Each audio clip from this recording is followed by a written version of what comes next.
Good morning. My name's Sadie, and I'm a stroke rehab nurse and a PhD student. I was fortunate that my nurse training included spirituality, but I still found it difficult to unite the definition of spirituality as it is there with the reality of my patients. Today, I would like to tell you about 3 of my patients who taught me how to begin to understand the complexities of spirituality in nursing. I hope that I've made a difference to their care. I know that they've made a difference to my practice. Mrs. A taught me about recognizing needs that require the support of a chaplain, and that we don't always have to have all the answers in order to be able to help the people that we look after. When I received handover from the night nurse, they told me that Mrs. A was an anxious lady. Her recovery after a stroke was going well, but an incidental finding had extended her hospital stay while she awaited further investigations. She had barely slept all night, calling out for staff to talk to about her concerns, worried about what was going to happen next. And she would become increasingly agitated whilst talking about her situation. When I met Mrs. A, I could see her anxiety was already high.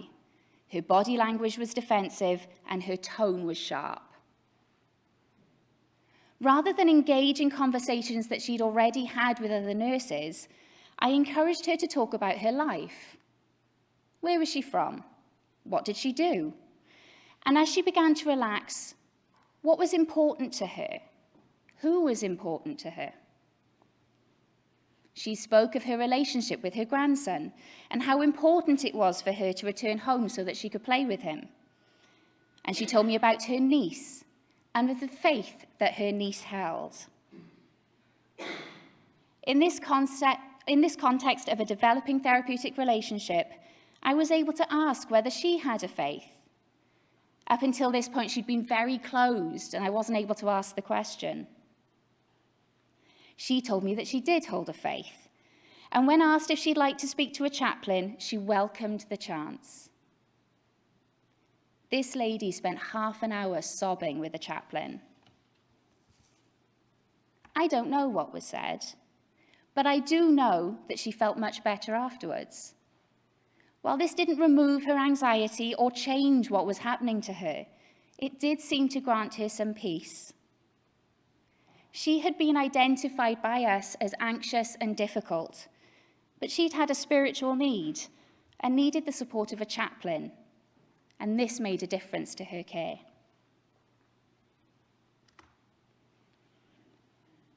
Mrs. B taught me about the need for connection to others. The stroke had stolen from her, cut away at who she was. It had taken her swallow so that she had to be fed through a tube. It had taken her mobility, stealing her independence. And it had taken her speech, ripping away her voice. At the end of each care intervention, she would reach her hand out, and I would sit by the side of her bed as long as I could, holding her hand and telling her about the world, the weather, the news, that the trees were coming into bud or that the flowers were starting to grow. I still remember the look in her eyes. She would look straight at me, and it felt like she was trying to pour all of her words into that gaze. I would tell her that I was sorry that this had happened to her, and that I wished that I could hear what she had to say. I interpreted this as her desire for connection, to feel seen and heard by another human being. And it became even clearer when her family visited. Her husband and daughters came into the room. Immediately, she started to move forwards in her chair, and she started to look unsafe and at risk of injuring herself. She seemed agitated, and I was really worried that she was going to fall. There was a picture of her and her husband on her table, and there was love and happiness radiating from their faces. I looked at her, and I saw the determination on her face, and I thought I'd try something really simple. I asked her husband whether I could assist him to be closer to his wife. He started to reach for her, she for him. With a little support to keep her safe, they fell into an embrace, the first they'd had since she'd fallen ill over a month before. There wasn't a dry eye in that room. Some people may say that this is simply good nursing care. I would agree. However, I would say that it is good nursing care because it specifically addresses the spiritual need for connection to others. As a result, Mrs. B was more settled. A spark came back to her eyes. Her husband felt reconnected to his wife and received comfort that he too needed. Their daughters shared in the beauty of the moment, and the family connection in the face of adversity was strengthened. And I felt like I'd been a good nurse. I felt like I'd made a difference to her by recognizing a spiritual need. This lady will stay in my mind forever. She reminds me of the simplicity and importance of addressing spirituality. Such simple things, being present with a patient, facilitating an embrace with a loved one. They may feel insignificant, but to that person, they're the most important thing in the world. Mr. C. He taught me that a person's spirituality is as individual as their fingerprint, and that the transcendent can appear in many different ways, and that sometimes just being a person with another person, rather than hiding behind our nursing title, can offer some comfort to the people that we look after. Mr. C's mobility had been affected by his stroke, and the likelihood of his returning to his previous level of fitness was poor. A member of the therapy team had noted that he seemed despondent during a session, and they were concerned that he seemed to be struggling with something. I went to see Mr. C and noted that he did indeed look reserved and troubled. I tried to start a conversation, and surprisingly, I didn't get very far with asking if he felt okay or if there was anything bothering him. I needed to find a way to connect. So I asked him about what he liked to do. And when he said that he'd been a keen hiker, I was able to express my own enthusiasm. We shared stories.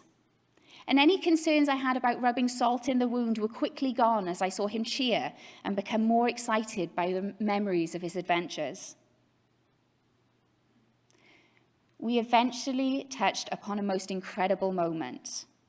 He described to me hiking in the Himalaya. So of course I'd asked him if he'd ever been near Everest. And then I watched as he was whisked away by his memory. He told me about the moment that he had hiked to the top of a valley and he looked up and he saw Everest gleaming in the sunlight. The Tibetans have strong spiritual ties to Everest and call her the goddess mother of the world. And just watching the expression on this man's face was enough to tell me that this had been a significant spiritual experience for him. He spoke about it with reverence, with a tear in his eye, and it was so clear that this was so much more than just seeing a mountain to him.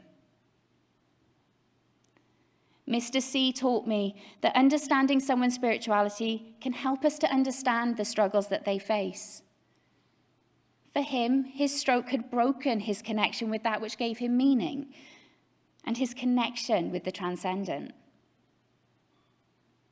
Whilst I couldn't fix that for him, it seemed to bring him some comfort to relive those memories, and it helped me to understand him more as a whole person. I hope that I have enhanced the care of my patients by attending to their spiritual needs. I had and still have much to learn about spirituality. Fortunately, I have some excellent teachers in the people who trust me to look after them. I have learned that we don't always have to understand or to be privy to spiritual conversations, but that knowing who to call for support is invaluable. I have been taught not to underestimate the power of connection and presence and the importance of supporting the relationships that matter to the person. And I have been shown that spirituality is not a one-size-fits-all, but that listening and being open with people can allow us insights into that which is important to them. Thank you.